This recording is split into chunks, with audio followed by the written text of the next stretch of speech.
पर्टफलिय'आवहाय first time माने हाइखौ break खालामबाय प्रफिटआ। जि समावहाय प्रफिटआ हाइस्ट दावखोजेनदोंमोन, जे 18,000सो हाइस्ट दावखोदोंमोन आं गोसोआव थानाय मथै 18,000सो हाइस्ट दावखोदोंमोन बै समावहाय।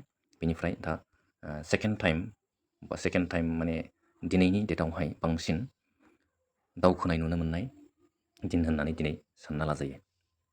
माने टटेल रिटार्नखौ नायोब्ला टटेल रिटार्नावहाय नुनो मोनदों, टटेल रिटार्नावहाय बेसेबां नुनो मोनदों, टटेल रिटार्नावहाय नैबेखौ टटेल रिटार्न होननानै बुङो। बेनिफ्राय नैबे जाबाय सानफ्रोमबो डे हिसाबै सानफ्रोमबोनि सोलाय सोल' बेवहाय लस बा लस नुगोन आरो प्रफिट बा प्रफिट नुगोन। बेनिफ्राय नैबे जिथु टटेल रिटार्ननिफ्राय माइनास जानानै बेवहाय रेट देखायगोन आरो ओमफ्राय नैबे टटेल रिटार्ना खम जालांनाय नुबाय थागोन।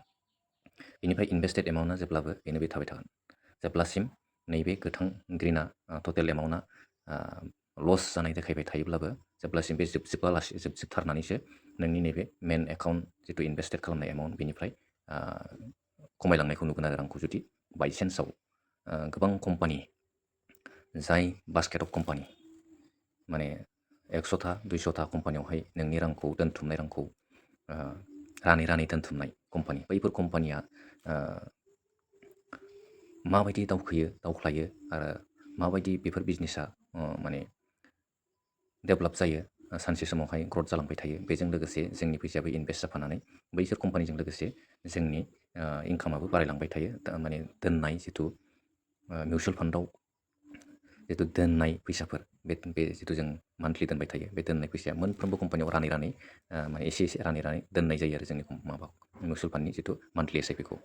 बेफोर खोथाखौ बुजिनो थाखाय मिउचुवेल फान्डखौ माबायदि मेनेज खालामो, मिउचुवेल फान्डआव फैसाया दोनोब्ला माबायदि गोबाव सम दोनोब्ला कम्पाउन्डिं जायो, बे कम्पाउन्डिं जानाय नलेजफोरखौ जोङो मा खालामनांगौ,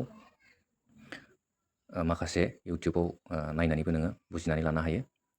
बे खोथाफोरखौ बुजिखायोब्लासो नोङो मिउचुवेल फान्डआव माबायदि फैसाया बारायो आरो खमायो, आरो खमायोब्ला जोङो मानो टेनसन बारा लानो गोनां गैया। आरो खम समाव नोंथाङा दिहुनोब्ला, हमनानै ला 2 बोसोर 3 बोसोरावनो दिहुनोब्ला सम लानानै नोंथाङा बेवहाय मिउचुवेल फान्डआव लस देखायनोबो लसबो नुयो आरोना, बांसिन नुनो मोननाय जायो लस। आङो 2 बोसोरावहाय लसखौनो गोबां लस नुनो मोनबाय। नाथाय दा एसे सम आङो नेयै नेयै माने गियाल'ना इनभेस्ट खालामै खालामै दिनैसिम आङो बे ग्रिनखौ नुफिनबाय आरोना, मिउचुवेल फान्डआव फैसाखौ फैफिनजोबनायखौ नुबाय आङो। आरो नोङो 5 बोसोर 6 बोसोर 7 बोसोरसिम जुदि नोंहा सहायनो हानाय जुदि गुन, बे हिसाबैसो मिउचुवेल फान्डआव इनभेस्ट खालामनो नांथारगौ। आरो बे हिसाबै इनभेस्ट खालामोब्लाथ' कमप्लिटलि नोङो बेवहाय प्रफिटखौ नुनो मोनखागोन मथथे 10 बोसोरसिम जुदि नोङो बेवहाय सम होनो हायोब्ला कम्पाउन्डिं जाजेननायखौ नुसिन आरो नोङो। कम्पाउन्डिं जायोब्ला नोंनि इनभेस्ट माने जमा जानाय रांनिफ्राय बांसिन जाहैगोन नोंनि इनकाम जानाय, बारायनाय राङा बांसिन जाहैगोन आरोना। दा बेखिनि आयदाखौनो बुजिनो थाखाय जोङो गोबां सम नांगौ जायो।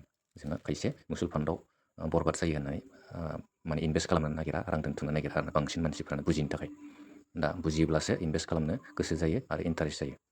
बेखिनि जोङो बुजिना लानो थाखाय गोबां माने सम नांगौ जायो, फोथायनो थाखाय।